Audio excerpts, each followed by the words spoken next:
అది జూన్ 1967 సంవత్సరం. ఇజ్రాయెల్ దేశం ఒక్కటే ఒకవైపు, ఈజిప్ట్, జార్డన్, సిరియా దేశాలు ఇంకోవైపు. కానీ 6 రోజులలో ఇజ్రాయెల్ ఈ దేశాలని యుద్ధంలో ఎలా ఓడించిందనేది ఈ రోజు వీడియోలో చెప్పబోతున్నాను. ఇంకా లేట్ చేయకుండా వీడియోని మొదలు పెడదాం. 1948లో యూదులందరూ కలిసి వాళ్ళకంటూ ఇజ్రాయెల్ అనే ఒక దేశాన్ని ప్రకటించుకున్నారు. ఈ విషయం ఇజ్రాయెల్ చుట్టుపక్కన ఉన్న అరబ్ దేశాలైన ఈజిప్ట్, సిరియా, జార్డన్, ఇరాక్ కి నచ్చలేదు. ఆ ప్రదేశం పాలస్తీన్ ప్రజలదని, యూదులు అక్రమంగా వాళ్ళ భూమి భాగాన్ని తీసేసుకున్నారని ఈ అరబ్ దేశాలు భావించేవాళ్ళు. అప్పుడు ఈ అరబ్ దేశాలన్నీ కలిసి ఇజ్రాయెల్ మీదకి యుద్ధం చేయడానికి వచ్చాయి. కానీ ఇజ్రాయెల్ ని ఏం చేయలేకపోయాయి. అప్పటి నుంచి అరబ్ దేశాలన్నీ ఇజ్రాయెల్ ని ఓడించి ఆ భూమి భాగాన్ని తిరిగి పాలస్తీన్ ప్రజలకి ఇవ్వాలని చూస్తున్నారు. అది 1956 సంవత్సరం. ఈజిప్ట్ కి ప్రెసిడెంట్ గా గమల్ అబ్దల్ నసర్ అనే వ్యక్తి ఉండేవాడు. ఇతను ఈజిప్ట్ లో నైల్ రివర్ దగ్గర ఒక డ్యామ్ ని కట్టాలని అనుకున్నాడు.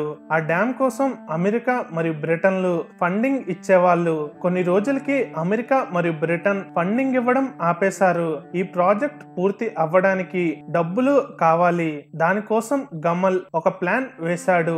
ఈజిప్ట్ లో సూయజ్ కెనాల్ అని ఒక కెనాల్ ఉంటుంది. ఈ కెనాల్ ఏషియాని, యూరోప్ ని కనెక్ట్ చేస్తుంది. ఇది వెస్ట్రన్ దేశాలకి ఎకనామిక్ పరంగా చాలా ఇంపార్టెంట్. ఈ కెనాల్ ఈజిప్ట్ లో ఉన్నప్పటికీ దీనిని బ్రిటన్ మరియు ఫ్రాన్స్ లు కంట్రోల్ చేసేవి. లాభాలు కూడా ఆ దేశాలే తీసుకునేవి. అప్పుడు నాసర్ సూయజ్ కెనాల్ ఈజిప్ట్ లో భాగమని, ఇంక నుంచి సూయజ్ కెనాల్ మేమే కంట్రోల్ చేసుకుంటామని చెప్పాడు. వెస్ట్రన్ దేశాలని ఎదిరించాడు అనే విషయం అరబ్ ప్రజలకి నచ్చి నాసర్ ని హీరోని చేశారు. ఈ విషయం ఫ్రాన్స్, బ్రిటన్ మరియు ఇజ్రాయెల్ కి నచ్చలేదు. ఇజ్రాయెల్ కి ఎందుకు నచ్చలేదంటే అరబ్ దేశాలలో ఏ దేశమైనా పవర్ గా ఎదిగితే వాళ్ళు ఇజ్రాయెల్ ని మ్యాప్ లో లేకుండా చేస్తారని ఇజ్రాయెల్ భయపడింది. అప్పుడు బ్రిటన్, ఫ్రాన్స్, ఇజ్రాయెల్ కలిసి సీక్రెట్ గా ఒక ప్లాన్ వేశారు. ఆ ప్లాన్ ఏమిటంటే ఇజ్రాయెల్ సినై పెనిన్సులా అనే ప్రాంతాన్ని ఆక్రమించి తన ఆర్మీని సూయజ్ కెనాల్ వైపు తరలించాలి. అప్పుడు ఫ్రాన్స్, బ్రిటన్లు వచ్చి ఈజిప్ట్ తో మేము సూయజ్ కెనాల్ ని కాపాడుతామని చెప్పి మళ్ళీ సూయజ్ కెనాల్ ని వాళ్ళ కంట్రోల్లోకి తీసుకోవాలని అనుకున్నారు. ఇజ్రాయెల్ ఆర్మీ ప్లాన్ లో సక్సెస్ అయ్యింది. కానీ పొలిటికల్ గా ప్లాన్ ఫెయిల్ అయ్యింది. అమెరికా, రష్యాలు ఇలా ఆక్రమించుకోవడం తప్పని ఇజ్రాయెల్, బ్రిటన్, ఫ్రాన్స్ మీద ప్రజల్ని తీసుకొని వచ్చాయి. దీనితో ఈజిప్ట్ కి ఇజ్రాయెల్ మీద ద్వేషం ఇంకాస్త పెరిగింది. ఈ గొడవల్లో ఇజ్రాయెల్ ఈజిప్ట్ కి ఒక విషయం చెప్పింది. ఈజిప్ట్ ఒక బోర్డర్ లో స్ట్రెయిట్స్ ఆఫ్ టెరన్ అనే ఒక భాగం ఉంటుంది. ఈ చిన్న నీల మార్గం నుంచి ఇజ్రాయెల్ గూడ్స్ ని ఎక్స్పోర్ట్ చేస్తూ ఉంటుంది.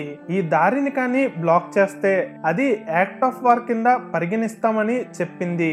ఈ విషయాన్ని గుర్తుపెట్టుకోండి.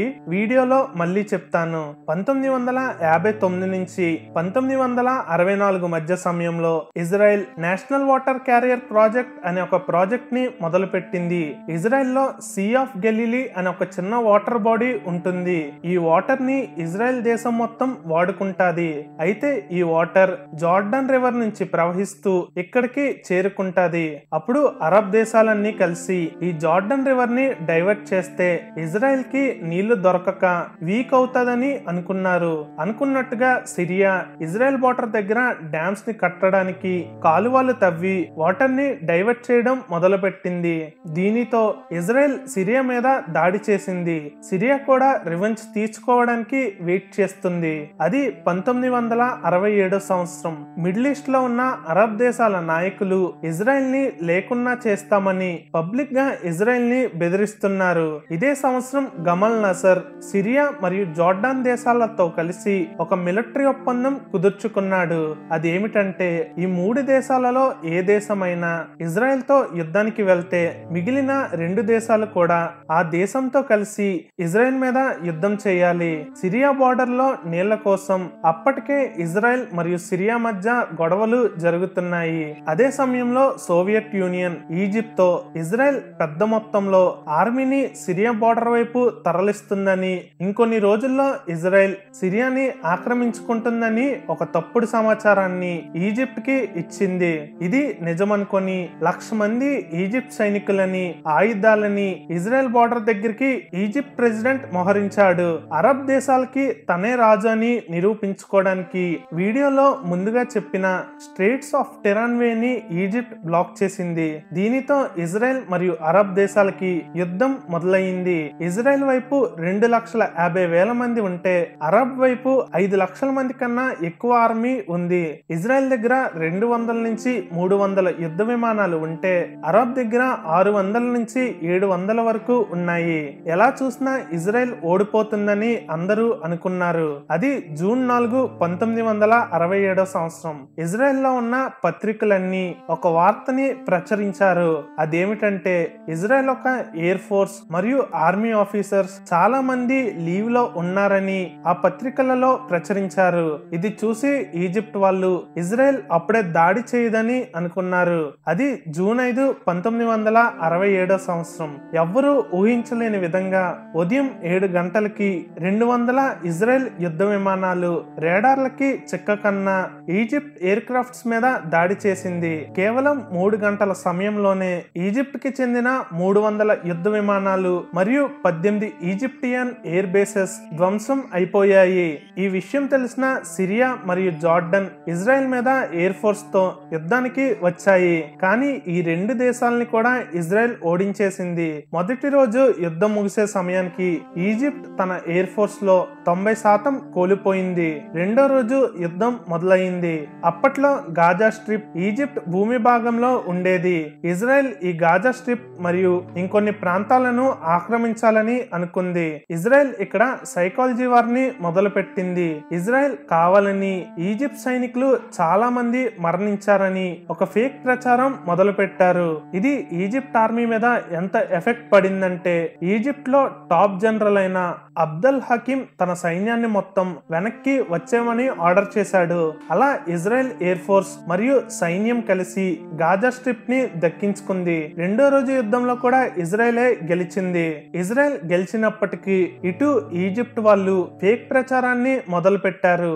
ఈజిప్ట్ ఏం చెప్పిందంటే ఇజ్రాయెల్ ని దాదాపుగా యుద్ధంలో ఓడించేశామని, ఇజ్రాయెల్ ఒక ఎయిర్ ఫోర్స్ ని నాశనం చేశామని ఈజిప్ట్ ప్రచారం చేసుకోవడం మొదలు పెట్టింది. ఇది చూసి నిజమనుకొని జార్డన్ యుద్ధంలోకి వచ్చింది. ఎలాగో ఇజ్రాయెల్ ఎయిర్ ఫోర్స్ కూలిపోయిందని జార్డన్ ఇజ్రాయెల్ మీద దాడి చేయడం మొదలు పెట్టింది. అయితే ఇజ్రాయెల్ ఒక్కసారిగా మొత్తం సైన్యంతో వచ్చి జార్డన్ మీద దాడి చేసింది. ఇజ్రాయెల్ జార్డన్ ఆధీనంలో ఉన్న ఈస్ట్ జెరూసలం ని ఆక్రమించుకుంది. 4వ రోజు యుద్ధం మొదలైంది. ఇజ్రాయెల్ తన ఫోర్స్ తో మళ్ళీ జార్డన్ మీద దాడి చేసి జార్డన్ ఆధీనంలో ఉన్న ఎంటైర్ వెస్ట్ బ్యాంక్ ని కూడా ఇజ్రాయెల్ ఆధీనంలోకి తీసుకుంది.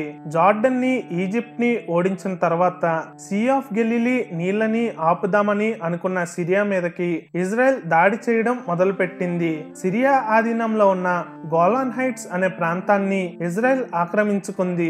జూన్ 10, 1967లో యునైటెడ్ నేషన్స్ ఇన్వాల్వ్ అయ్యి సీజ్ ఫైర్ ని అనౌన్స్ చేసింది. 132 గంటలు జరిగిన ఈ యుద్ధంలో ఇజ్రాయెల్ ఈజిప్ట్ నుంచి గాజా స్ట్రిప్ ని, సినాయ్ పెనిన్సులాని దక్కించుకుంది. జార్డన్ నుంచి West Bank and East Jerusalem ని దక్కించుకుంది. సిరియా నుంచి గోలాన్ హైట్స్ ని తీసుకుంది. ఈ 6 రోజుల యుద్ధంలో ఇజ్రాయెల్ భూమి భాగం 4 గింతలు పెరిగింది. యుద్ధం ముగిసే సమయానికి ఇజ్రాయెల్ 776 సైనికుల్ని కోల్పోతే అరబ్ దేశాలన్నీ కలిపి 13,000 మంది సైనికుల్ని కోల్పోయింది. అలానే ఇజ్రాయెల్ 200 నుంచి 300 ట్యాంకులని కోల్పోతే అరబ్ దేశాలన్నీ కలిపి 800 నుంచి 900 ట్యాంకులని కోల్పోయాయి. అదే ఇజ్రాయెల్ కేవలం 46 నుంచి 50 యుద్ధ విమానాలని కోల్పోతే అరబ్ దేశాలు 450 నుంచి 500 యుద్ధ విమానాలని కోల్పోయాయి. ఈ యుద్ధం తర్వాత 1973లో మళ్ళీ ఈజిప్ట్ అండ్ సిరియా ఇజ్రాయెల్ తో యుద్ధానికి వచ్చాయి. కానీ ఆ యుద్ధంలో కూడా ఇజ్రాయెలే గెలిచింది. అప్పటి నుంచి ఇప్పటి వరకు అరబ్ దేశాలన్నీ ఇజ్రాయెల్ ని ఓడించి తిరిగి పాలస్తీన్ ప్రజలకి వాళ్ళ భూమి భాగాన్ని ఇవ్వాలని చూస్తున్నారు. దీని మీద మీ అభిప్రాయం ఏంటో కింద కామెంట్ సెక్షన్ లో కామెంట్ చేయండి. So that's all for today guys. Video కానీ నచ్చితే లైక్ చేసి షేర్ చేయండి. ఛానల్ ఒక కంటెంట్ నచ్చితేనే ఛానల్ ని సబ్స్క్రైబ్ చేసుకోండి.